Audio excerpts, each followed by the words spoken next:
Well, thank you so much, Sol and Pietro, for organizing this colloquium. I know what a big task it is during a very strange time, and you've both done a beautiful job.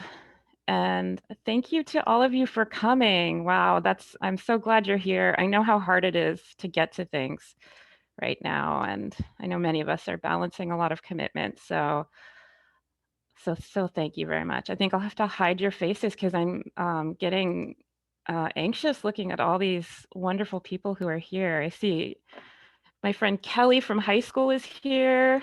I see Wendy is here. I can't look at you because I'll just feel too self-conscious. Well, I'm thinking you can probably see my screen. Is that correct, Pietro? I'm getting a thumbs up. Okay, great. Um, So thank you, first of all, for allowing me to speak today. It's a real honor to get to speak to our students here at UCLA in information studies. We don't get to do that so much, to tell each other about our own research. So I was really honored to be asked to speak. I promised, first of all, that I would talk about toilet paper, and I did not want to disappoint you all. I know some of us are probably still a little traumatized by the toilet paper shortages we saw in the first few months of the pandemic. Experts are still sorting through what happened there. Part of it was a demand shift from the industrial to the consumer side. So, office buildings needed less toilet paper and domestic customers needed more. But part of it was just this huge spike in consumer demand. Consumers were psyching themselves out, and the more they saw photos of empty shelves on the news, the more urgently they felt they needed to stockpile toilet paper.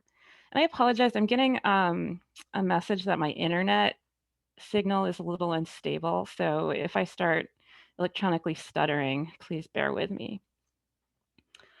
So this consumer stockpiling left paper suppliers reeling for reasons that are actually, I think, relevant to the rest of what I wanted to talk about today.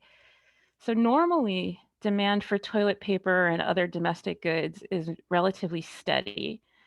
And because that curve is so predictable, paper companies veered more and more toward what companies have come to think of as the efficient solution, which was to produce only the stock they expected people to actually buy and to keep very, very thin reserves on hand.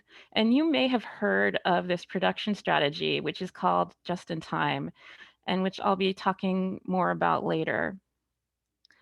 So, there was no strategic toilet paper reserve that companies could pull from. Not only did they only keep the absolute necessity on hand, but they actually only had the production capacity to produce what was absolutely necessary. So, like normally, Kimberly-Clark's production line runs at about 92% of capacity because, like, toilet paper demand does not normally surge unpredictably. And at the peak of the toilet paper shortage, Kimberly-Clark was able to increase that capacity to about 99%. But, that still wasn't enough to make a real dent in the demand for toilet paper until people settled down and stopped buying it by the truckload. So that's what happened with the toilet paper thing. But in a way, I think what is interesting about toilet paper is not so much that the supply chain got interrupted, but kind of more interesting in a way that it fixed itself. So toilet paper is now more or less plentiful, and it really only took a few weeks for it all to get straightened out. But then you contrast that with the PPE situation, which is still chaotic. This article is from just yesterday, talking about this still distorted supply chain for medical equipment. And this article today chronicles an even more disturbing medical supply problem. So we're having a terrible time getting vaccines to where they need to go. And those supply lines, unlike those of toilet paper, are showing no signs of correcting themselves. So supply chains are really weird beasts. And the parameters of that weirdness are what I wanted to talk about for the rest of my presentation. Supply chain visibility is a huge topic among supply chain managers, and yet there are apparently these huge lacunae in the heart of supply chains. And when you start noticing, when you really start noticing this lacuna is in the wake of any kind of labor-related disaster. I just recently noticed it in an article about Lululemon garment workers being beaten. So according to the article, the commissioning manufacturer, that is Lululemon, had no idea that this labor abuse was taking place. But it's not just Lululemon and it's not just garment manufacturers. Nobody, when push comes to shove, seems to have any idea who's making the goods they sell. And yet, if I order a sweater online, I know down to the hour when it will show up on my doorstep. So, how is this possible? Well, what I want to argue in this presentation is that brands like Lululemon and Panasonic, they're not actually lying when they claim ignorance of their product's production. They're very much telling the truth. And yet, this ignorance for them is not a bug so much as a feature, because not only does it let them off the hook, at least rhetorically, for the worst labor abuses, especially in the global south, but counterintuitively, it actually enables the astounding speed and efficiency we've come to expect as products make their way to our doorsteps. So, as we saw in the case of toilet paper versus PPE, our supply chain definitely has its limits. But for most consumer goods, it works astonishingly well. So my presentation takes on this question of how supply chains can be so dependable in the sense that we know exactly when our Amazon package will arrive, and yet so unknowable in the sense that we have only the vaguest idea of where the package comes from. And so I want to sort of hone in and focus on this peculiar epistemological zone, this dance between omniscience and ignorance, as a feature of supply chain software and the industry at large. I want to argue that logistical capitalism's enabling condition is a careful disavowal of particular information, even as the supply chain ravenously consumes and transmits other data. And so this close reading of supply chain software is part of what I want to accomplish today. But in addition, I want to spend some time kind of scrolling backwards and excavating the epistemological regime within which this particular conception of data has flourished. Seeing like a supply chain, I'll suggest, both depends on and reinscribes some of the key assumptions about colonialism, both about human difference and about the way that value can be captured and transmitted. But before we get there, let me give you some context for the supply chain that I'm talking about throughout this talk. So logistics has always been and still is intimately tied with military activity. Logistics as a field began in earnest following World War II, when ex-military men applied to business the lessons they'd learned about transporting wartime materiel. So the name logistics is in fact a military export to the private sector, just as many corporate logistics experts started their careers in the military. And this is Troop Train.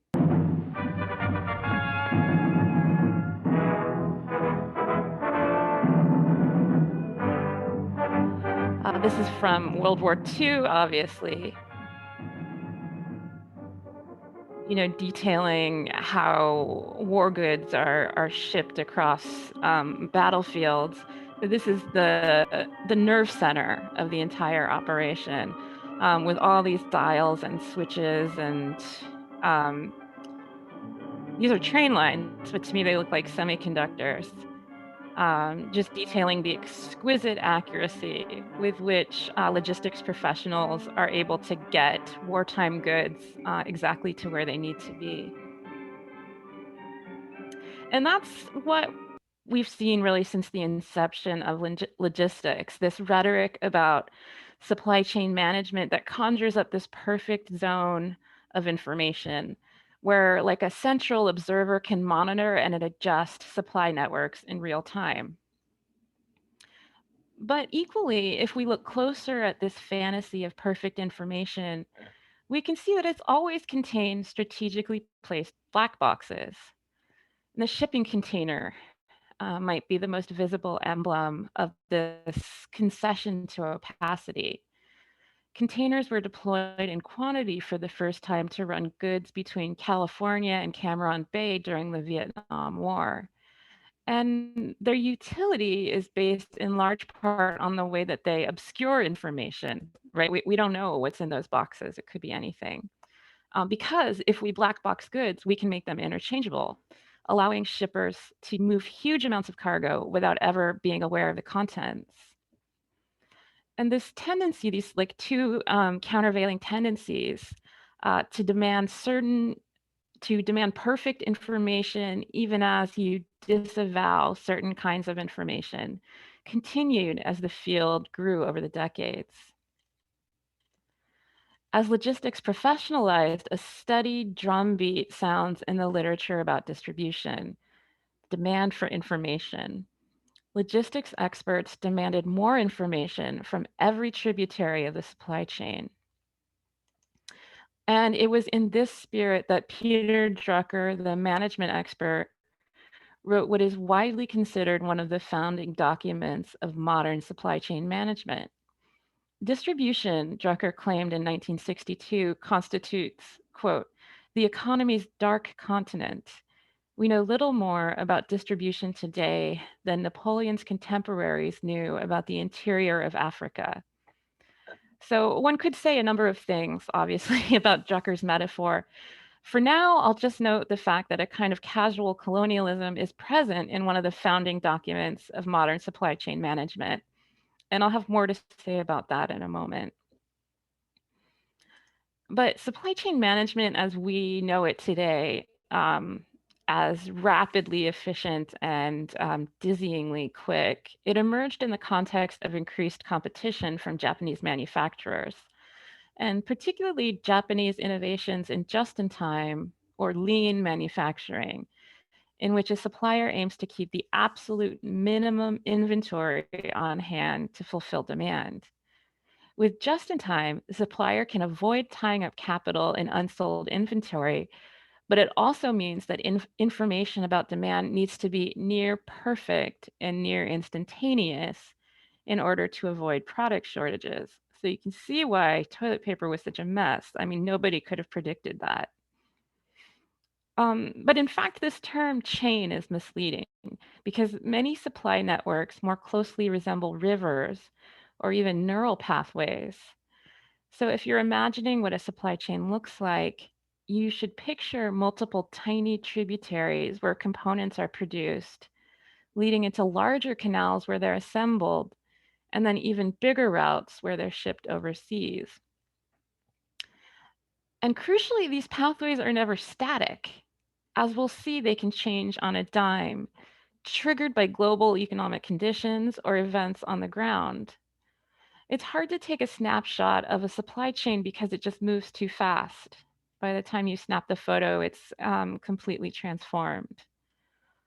And so this actually is one kind of uncertainty at the heart of companies' manufacturing operations.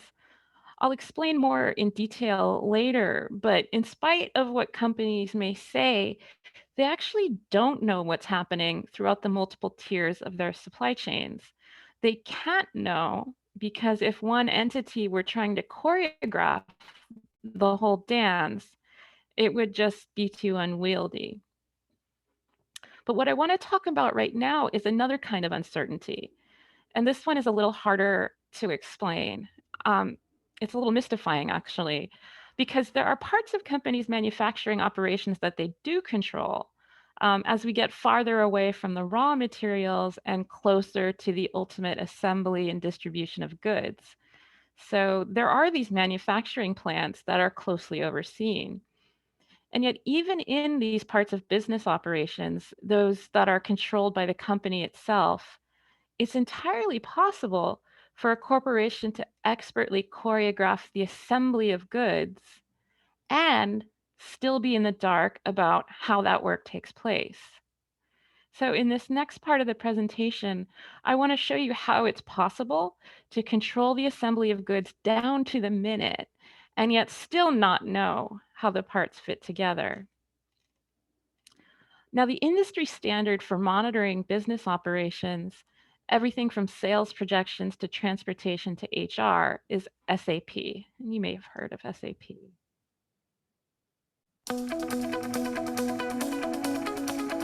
SAP, the world leader in business software.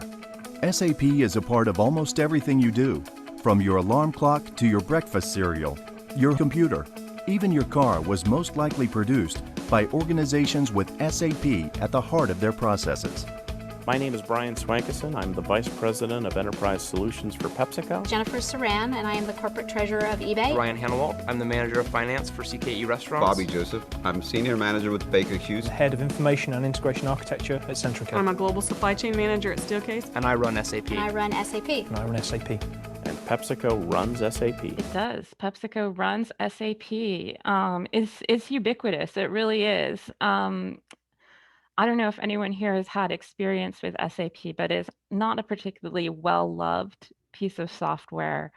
It has a reputation for being very difficult to work with, but on the enterprise level, many companies use SAP, which stands for Systems, Applications, and Products, and was founded in 1972 by 5 German ex-employees of IBM. And it was part of this push towards system integration that characterized the kind of management thinking we saw in that period. So SAP is not the only software for business operations, but as the video suggests, it's the system with the most market share. And although you may not have dealt directly with an SAP system, it's the 4th largest software company in the world. So, it's mammoth. And as I continued my investigation of supply chains, it became clear to me that if I wanted to understand why supply chains work the way they do, I needed to understand what it looked like from inside SAP. But the problem was you can't just download SAP from the App Store. It's an enterprise level system, and deploying it generally requires like a team of consultants and a custom configured database. So for a long time, I was stumped. I mean, I could read about SAP, watch screencasts, and click through PowerPoints, but I was really missing this sense of the sequence of information it presents and the kinds of decision points it offers to supply chain managers along the way. But finally, I came up with a way to get access. I enrolled in an online class, one designed to train SAP consultants themselves. And the class came with access to a demo version of the SAP software, kind of populated with dummy data. And I was thrilled to be able to use the system for the first time. Now, I had expected to be one of a number of students in an asynchronous class, so I was taken aback to discover that I was actually the only student in a class that was very much conducted in real time. But every night for 40 nights, my instructor and I spent an hour clicking through screens while my daughter yelled for my attention in the background. But we made it, we did it. I'll skip through that. So I say SAP software, but as I learned, it's not really one thing. It's a suite of tools joined together through a shared database. And if you've used something like Microsoft Access or FileMaker, SAP's interface looks a little bit like that. Starkly utilitarian with none of the bright colors and clean lines we've come to associate with modern interface design. It consists of several large suites of tools called components, which are further subdivided into modules and then into individual functions, which SAP calls transactions. And because of the complexity of the system, like I said, it's enormous. SAP specialists usually wield expertise in only one of the components. So an SCM specialist, for example, will usually pass the baton to a database specialist if a need emerges to modify the system's master data. So before she begins planning a supply chain manager will generally receive a forecast from a demand planner who specializes in analyzing trends in order to predict future demand. The supply chain manager works backwards from those predictions, lining up factories and ordering raw materials in order to make sure that the right quantities of goods are available at the right times. So they're kind of handed this forecast that auto-populates their planning book, which they then need to arrange to meet expectations. SAP's SCM module comes with built-in optimizers, which quickly sort through costs for storage, transport, and procurement in order to schedule the most cost-effective means of producing and delivering goods. So when it says optimization run finished here in this tab, it means that it's run an algorithm that is kind of iterating through scenarios in order to find the most efficient schedule of activities. SAP SCM can even work out the most cost-effective way to load goods into a container or truck bed so that shipping containers are filled to the brim. There's a concept in supply chain management, it's a foundational concept called the Bullwhip Effect. And the idea is that a small error in predicted demand magnifies as it makes its way through the supply chain, resulting in a much larger distortion in the production of goods. So a small spike in customer demand gets bigger and bigger as it travels down the chain of information until it becomes sort of a disastrously large incident of overproduction. And this is a constant concern for demand planners. They do not want to get their prediction of customer demand wrong because that could cause disastrous implications down the chain. But it also strikes me that there's a different kind of bullwhip effect for laborers who work under processes devised by SAP. So these small decisions at the forecasting or optimization steps ramify backwards through the chain onto the workers themselves, who experience the pressure of a forecast not as a cell in a spreadsheet, but as 11-hour workdays at breakneck speed. And because SAP is so modular, because each data package is handed off to a separate specialist who may know very little about the factors that produced it, in fact, almost certainly does know very little, the implications of their decisions may only become clear when they're kind of unwrapped and sort of decompressed by the workers themselves. Some of you in IS may know that engineers like to call this phenomenon black boxing, when a process is exceedingly complex, too complex for one person to absorb. It's often broken into discrete parts, the output of the part handed over to the next person to deal with. And it's as though the contents of these forecasts and orders only fully unfold when they reach the factory room floor. So impressive though SAP is, supply chain managers continue to demand more and better information. Machine learning is one area in which companies are investing heavily, and it's already in use on the demand forecasting side, used to predict trends from historical data. Like you may have heard about cases like Target's ability to identify a customer's pregnancy even before her dad knew about it, because she was buying apparently vitamins and like soft furniture. But so that's on the predictive end. But supply chain managers are also interested in the use of machine learning on the other end of the chain, where goods are produced and shipped. With the right data, a company could build a model of potential production and distribution, and then add resources and delivery routes. It could assign risk scores to each element based on its past performance and employ mathematical modeling techniques to optimize the routes goods should travel. So if the weather changes or factory workers strike, a model could automatically reroute the goods, just the way that Google Maps sends you down surface streets when there's an accident on the freeway. So using neural networking and other machine learning techniques, SAP software could actually help a company's supply chain self-heal given the proper data. And that's the dream, to have a self-healing supply chain. So I've just drawn for you a picture of a near omniscient corporation monitoring these conditions with extraordinary subtlety, even as no one person could claim full knowledge.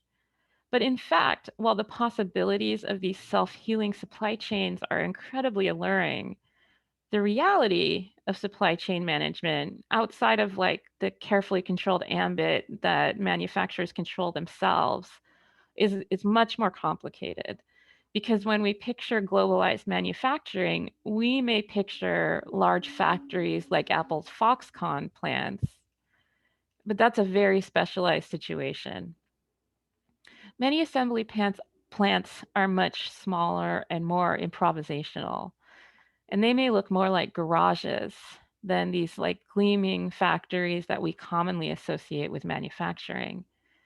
And because these plants are largely interchangeable, and because conditions on the ground change so often, it's almost impossible to keep track of every link in a supply chain. So the supply chain cockpit, that's what this diagram depicts. The, um, the supply chain cockpit that's available in one of SAP's SCM modules.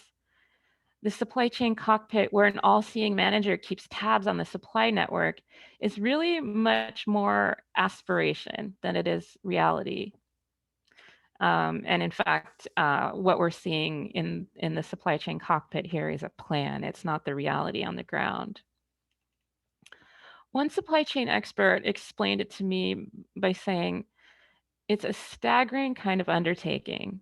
If you're a small apparel company, then you might have 50,000 suppliers in your supply chain.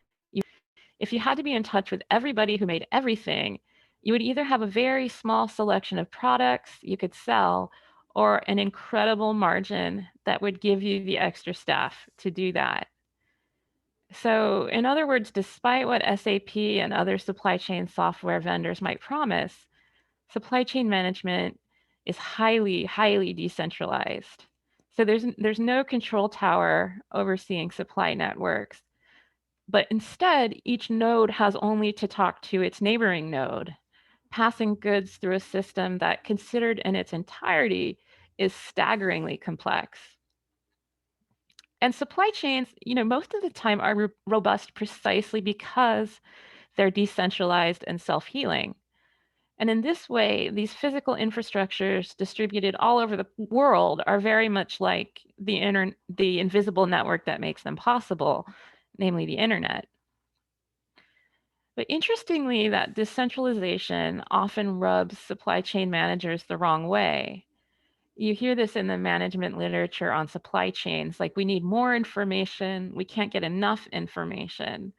The supply chain expert craves transparency and perfect knowledge. And blockchain, RFID tags, barcodes, and the Internet of Things are all part of this quest toward perfect omniscience of the location of objects at all points in time and space. And the literature on machine learning and supply chain is consistent about the purpose of all this data collection. Vast quantities of data and sophisticated self-healing algorithms are necessary because this way the machine can decide where goods should travel and how they should be assembled. Machine learning in supply chains is about eliminating latency and promoting efficiency to ever greater and greater heights. Again, why we had no toilet paper. I mean, that part is definitely true, but it's also about displacing decision-making power, at least rhetorically, from individual actors to this kind of algorithmic no man's land where no one has to take responsibility for what happens next because the algorithm has dictated it. Lessons from the past about SCM can be incorporated into decisions about the future, one machine learning article claims, but without any moment of decision making ever perceptibly taking place. You can see that when you think back to the SAP SCM process. No one's ever making a decision. They're just optimizing. They're optimizing all the way down. So I wanted to linger just a little longer in this algorithmic no man's land where we both know and we don't know, to talk about the prehistory not only of the contemporary supply chain, but of the epistemological regime in which it's possible to think about capital, movement, and ultimately human life in these terms. And I'll trace it here to a historical episode that I think both authorized and prefigured some of the contemporary supply chain's most outrageous abuses. The slave ship Zong set out in September 1781 from West Africa, carrying 440 enslaved African people. 3 months later, next to port but faced with illness and a shortage of water, the Zong's crew made a calculation. So if the slaves were to die on shore, the ship owners would not recover their cost from the insurance agents. And if they were to die on board the ship of natural causes, they would likewise lose their monetary value. But the ship's insurance did cover the jettisoning of cargo. So over a period of 3 days in November 1781, the crew of the Zong threw 133 men, women, and children into the sea, where they perished. The Zong became a flashpoint for the abolitionist movement, as you may know, because it so baldly exposed slavery's unthinkable inhumanity. Ian Bauckham in Spectres of the Atlantic writes that the Zong also has a different significance. So it's not only a moment that exposes the cruelty of slavery, it's an episode in which the mechanisms of what Bauckham calls speculative reason are laid bare with unusual clarity. Part of what Bauckham perceives in the Zong is a kind of ascendance of global finance capital. The value of the slaves has taken wing and evacuated their bodies, because why else could the crew throw the people into the sea and still receive payment for them? So the enslaved body is understood as one manifestation of a circulating system of credit, but not in this case the most important one of the many ways in which finance capital seems to act perversely. So in finance capital, value can reside in different places at different times without any handover actually taking place. And thus value in finance capital is divorced from its commodity or material form and replaced by much more mobile, more easily transmissible forms, namely credit. Well, I see these same movements, as you might anticipate, both in the rhetoric of SAP's supply chain omniscience and in the reality of decentralized manufacturing nodes slotting in for one another. Capitalism could not move at the speed of neural networks unless it existed in a supremely mobile form, similar to the way it did on the Zong. But I bring this Zong up here not only because it demonstrates how perversely value works in finance capital, but because of a subtler point, because of what Bauckham says about the kind of knowledge on which the Zong and its creditors depended in order to make the specific calculation they made. that of what Bauckham and the insurers called the typical. So the embrace of the notion of the typical that we find in the episode of the song, that is the qualities one can expect from the kind of thing one is dealing with, is a hallmark of finance capital. You have to have a notion of the typical in order to value things in categories. So an insurer must cast the particular into types in order to sort them into categories on an actuarial table, which he then uses to make a calculation about risk. The translation of a human being into a predictable value, and thus a unit that can be circulated and traded, depends on the classification of that human being into a particular category. So without categories, there is no insurance, and without insurance, there is no zong. So this is the metamorphosis that took place even before the slaves were forced onto the zong, that of the particular body into one of a range of computable values on the actuarial spreadsheet. So in my analysis, this too is the specter that haunts the contemporary supply chain.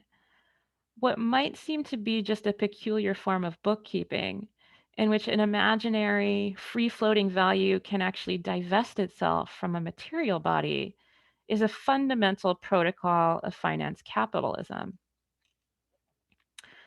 And indeed, it's precisely to recover Black lives from this merciless logic of categorization and value that Norbese Philip, in her poem cycle Zong, disarticulates and then reassembles the court case that declared the enslaved passengers insurable. Philip rips apart the clockwork madness, the kind of algorithmic perversity of the Zong's legal case in order to argue for a different kind of confrontation with the material of history. And to quote Christina Sharp, the dead appear in Philip Zong beyond the logic of the ledger, beyond the mathematics of insurance. So it's a really quite beautiful transfiguration. Now, the sophisticated software and the dizzying speed of today's supply chain networks tempt us to see these chains as symptoms of a very modern kind of global hypercapital. But the episode of the Zong reminds us that every step has been in place to authorize and make thinkable this kind of movement since the 18th century. And moreover, it reminds us that Peter Drucker's rhetorical appeal to, quote, the heart of darkest Africa in 1962 was no coincidence. Supply chain logic has always depended on the value proposition of colonialism to be thinkable, supply chain proper. Companies like Apple and Nike may occasionally say the right things about cleaning up work conditions for their subcontractors, but in truth, of course, they depend deeply on the kind of logic that categorizes and assigns lower value to the labor of people in the global south. I mean, obviously, because otherwise we wouldn't have global supply chains, at least not to any great extent. It just wouldn't make any sense.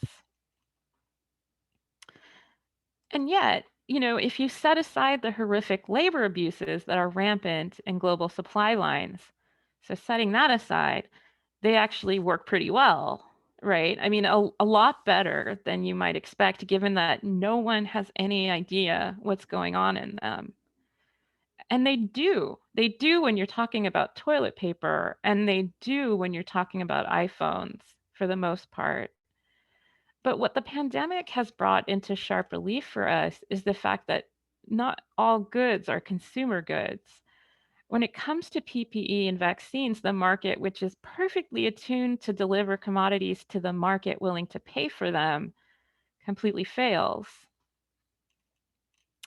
This decentralized market-based supply chain we've developed turns out not to work well at all for those goods that must be distributed according to the calculations of public welfare, not market demand.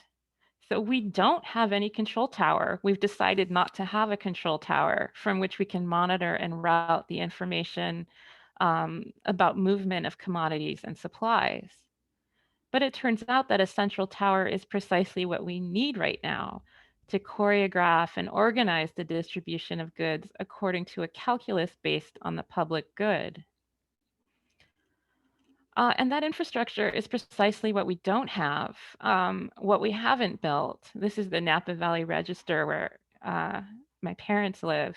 And as the timeline for my parents' vaccination keeps slipping further off and further off into the horizon, I've been even more distraught than usual about the supply chain we've chosen to build at the cost of another world entirely. Thank you.